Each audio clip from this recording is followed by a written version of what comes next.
What up, everybody? It's Dan Greer with Forge coming at you today for your 5-minute power up. Today, we're going to be chatting all about appreciation.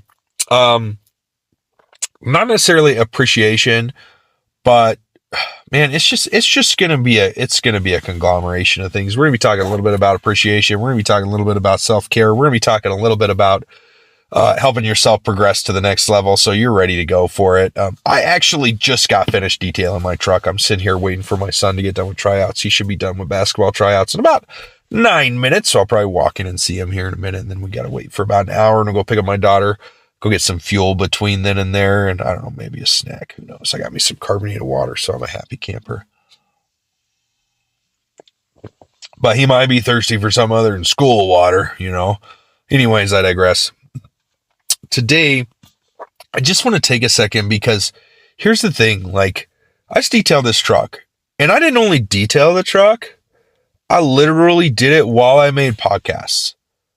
And I feel like the podcasts are pretty decent. And I did it while I made videos. If you guys are watching the videos and you're like, oh man, this ain't a podcast. What are you talking about, Dan? There's a video on TikTok. That's because I cut the videos because we're going to use these, cross-utilize them. I'm sitting here in the passenger seat. The driver's seat's over here, just so you guys are aware. I'm not moving. I'm not driving. I'm being totally safe as I go down the road. Because I'm not going down the road. I'm sitting in a freaking parking lot. As you can tell, there's nothing moving around me. So no bad comments about that stuff either, okay? All right.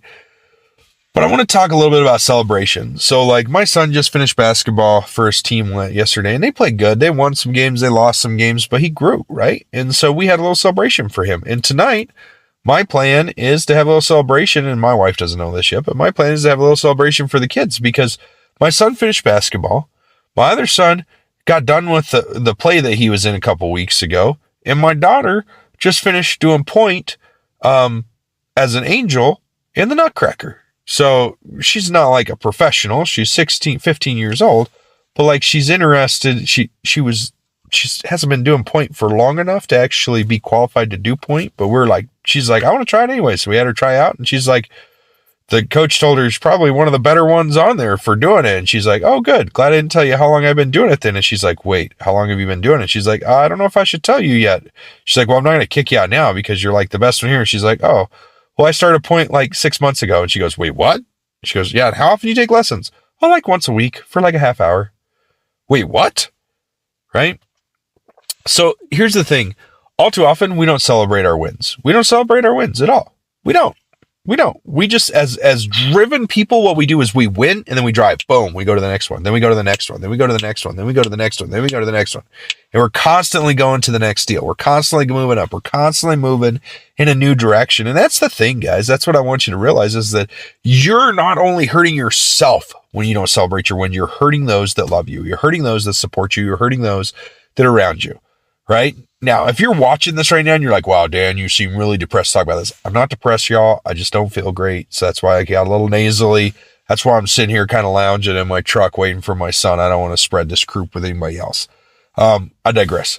But you got to celebrate your wins, okay? You got to celebrate your wins.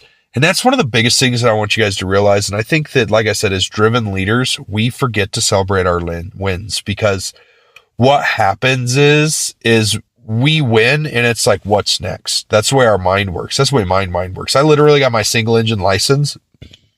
I didn't do crap.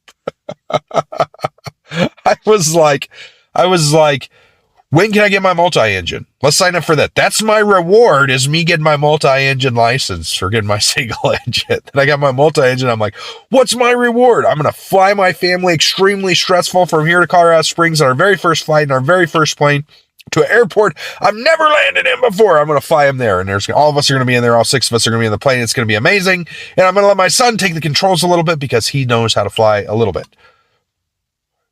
That was my reward, was more stress on myself. How many times do you guys do that? How many times do you stress yourself out more for the reward? I'm going to reward myself by throwing this party for myself that I'm going to plan. I'm going to put on. I'm going to cook all the food for because I'm cheap and I want to save money, but I want to reward myself for it. And by the end of it, you're like stupid stressed out. Whereas your reward should have been a night in a hotel with your spouse, with your significant other, with your kids, with your family. It should have been a weekend trip somewhere that you didn't have to stress about that was just fun. Right? You see what I'm saying? So I want you to focus on your rewards today. I want you to think about what you need to be rewarded for, what you should be rewarded for in the near future, what's coming up, what are you working on right now that could help you be rewarded for, and I want you to do that. So look at that for me. Come up with at least one thing that you could be rewarded for, at least one thing that you should be rewarded for in the near future after you accomplish it. One thing you're working on right now that once you accomplish it, you can claim a reward. And then what is that reward going to be? Is it going to be a new Blackstone? Is it going to be a pellet grill? Is it going to be whatever the heck the fad is right now? I have no idea. I don't have a Blackstone. I'm still running on a pellet grill from like 5 years ago that I use occasionally, right? But like, I think you get my point, right? Don't be afraid to reward yourself, guys and gals. Get out there, get forged. Oh, I got a way you could reward yourself. You could reward yourself by buying a copy of my book, Grit, Grease, and Grace, Leadership Forged in the Trenches. Because when I hit 2,000 sales of book copies, you know what I'm going to do? I'm going to reward myself. Yeah. Stick around. I'll tell you what that'll be later. It's over 5 minutes. I got to go, y'all. We'll talk to you later. Bye.